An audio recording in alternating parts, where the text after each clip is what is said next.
Welcome to Hanging Out with Robert, that's me. This video is composed of things that I tinkered with throughout the day. For step-by-step detailed instructions of those tasks, you can click on the links in the comment section below. This video should contain tips and tricks of things that I've learned throughout the year. Now, I only plan on leaving this video posted for about 30 days. I hope you enjoy it. Thank you very much for watching. Little experiment. A couple of days ago, we had some brown sugar that it was hard as a rock, like a brick. And my mother-in-law ordered these stones from somewhere online, and they came in, and they said you soak the stone in water, left a sticker on it, and then you put it in your brown sugar. Well, man, now this brown sugar, hey, it's got a little rooster on there. This brown sugar is back to its soft, pliable way.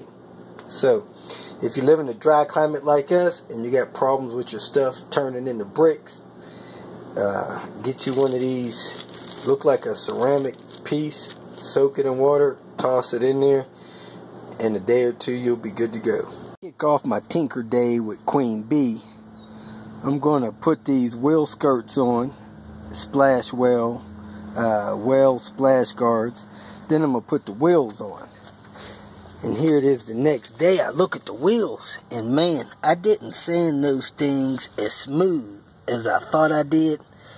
So if I had to do it over, I'd go somewhere and find some kind of grinder and grind that paint away.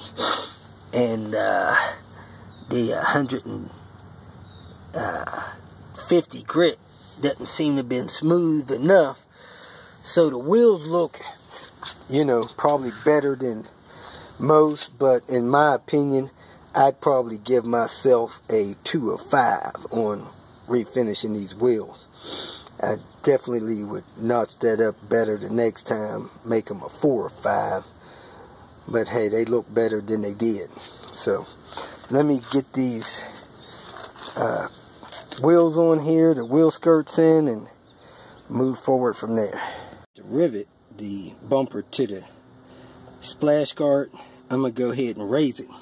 So what I decided to do is make the bracket even with that seam of that thing behind it. So it's level with that. I'm going to go ahead and tighten up this side and then do the other side. Reinstall the bumper. Brown is down here wanting something. Not sure what. He must know if I'm out here sweating, I'm busy. So of course he wants me to do something. Mess with his car. Is it in the back? Front, making all a bunch of noise. Oh, you know what? Struts are going bad. It might be you need no. It's not. It might be you need the mount. Don't tell me what I need, I know. Go, you pull it, get it. Why? They might want new stuff. It's new. It's new at the junkyard? You put the time That's why the car is in the junkyard. like you put the new water pump. And I knew where he came from, you remember? That car's still running, ain't it? Yeah. Nice little cheat on these fender skirts is they're all labeled. I have all the rivets I need to put these back together, so I'm gonna dig those out. I know I got another 30 of those rivets somewhere.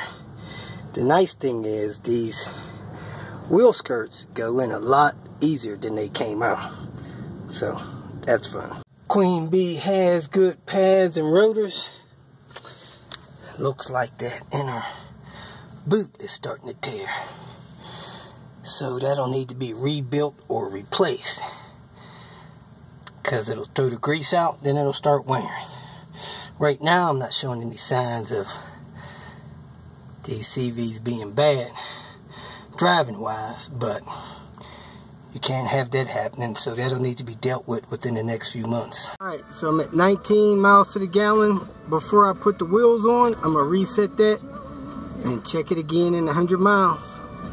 I just had a meet and greet with a local Volvo owner. Now I'm on my way to meet with Phil, the real deal, and he's got a 960 he needs to sell, so I'm gonna post that for him and get back to the house, do some more work on Queen Bee. Guys thought I was bad. Multi-generational Volvo location here. XC90, 740, 740, V40. Just had a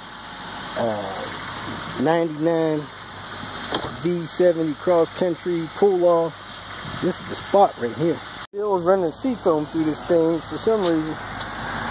Smoking a little bit, not much.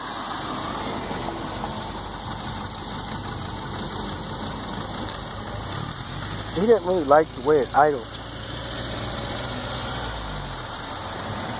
Idle's a little rough. Oh man, huh? We got more Volvos.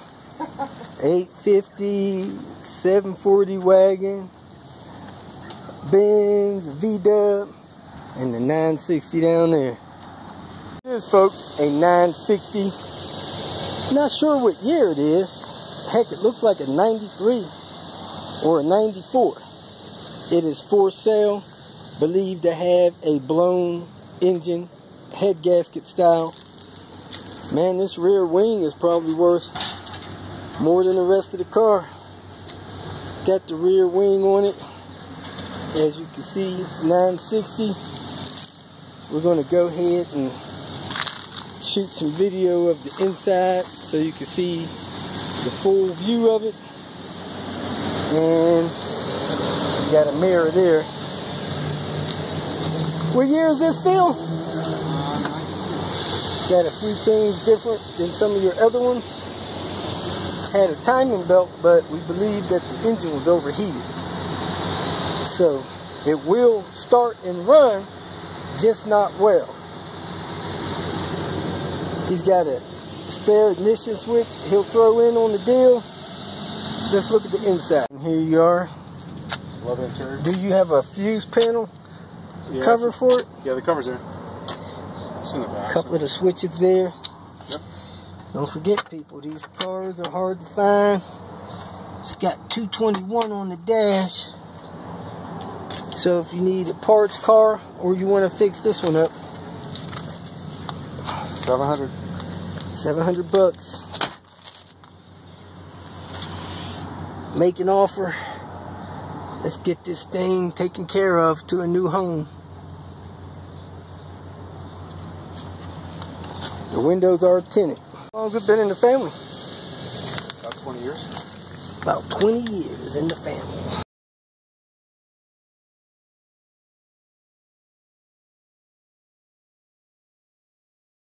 Well, now that I have the wheels, low profile wheels on the car, man, this thing is rolling different. I can feel the age of the suspension more. And I also feel like there might be another wheel hub bad in this car. So I'm going to try to replace the one here in a little bit. And then I'm going to check the ones in the front, see if they're any good. But the car seems to be riding rougher with the low profile tires on it. So I'm going to try to narrow it down. Mr. Brown came by earlier. He was wrestling with a cap and wires. He didn't know what wires, what order the wires plugged into the cap on. I don't know how he got that mixed up. Anyway, I showed him the numbers on them, showed how they count back, whatever that was worth. Got him on his way. I had a meet and greet with a local guy. I think I mentioned that. He's supposed to swing back by so we could talk Volvo a little bit more while I keep working on Queen Bee, baby. Queen Bee. Next thing I'm going to do on Queen Bee is adjust the passenger side hood latch a little bit. It needs to go about a 1/8 of an inch down. Then I'm going to put the rear wing on. Then I'm probably going to install the fog lights. Then I'm going to fix the steering wheel and go from there. So let me get my tools, adjust this hood latch down just a little bit. What I do is wipe these contact points off, put some molding tape on the 3 positions, set this in place, and then put the brackets on it. So I put a straight strip down there and trim off the edges. I put 4 strips in the middle, trimmed it off, put a strip down there. Now I'm ready to set this thing in place. So let me pull these backings off, set this in place, then put the brackets on it. I have all the backing off. I got the trunk clean, oil free. Now I'm going to flip this thing over and press it in place, and then put the brackets on the ends. Then I'm going to run the wire in the trunk and get that secure. When I find the end of it, I didn't see the end of the plug on this one. Before I mount this to the trunk, I need to fish the wires out here so I can hook up that light assembly, and that goes down there and attaches to the trunk. So I got this in place. Now I can flip this over, mount it, and get that light assembly on. It's kind of tricky getting this positioned right, so I put something in front of the trunk so it wouldn't close. As you can see, the trunk is up. Then I had this end down so that I can see where the bracket went on it. Got it set down close to the edge. Then I went around the other side and lined it up to those same marks, similar on this side. So I get the bracket on, then I let it come down and make its contact.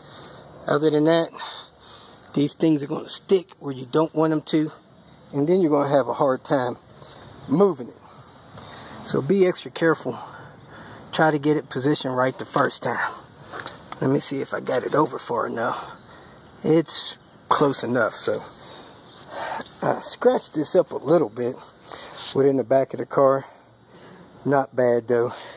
I'll get the touch-up paint and touch it up on those little spots. Wire goes in this connector over here and through that hole. I'm gonna have to fish them to connect them.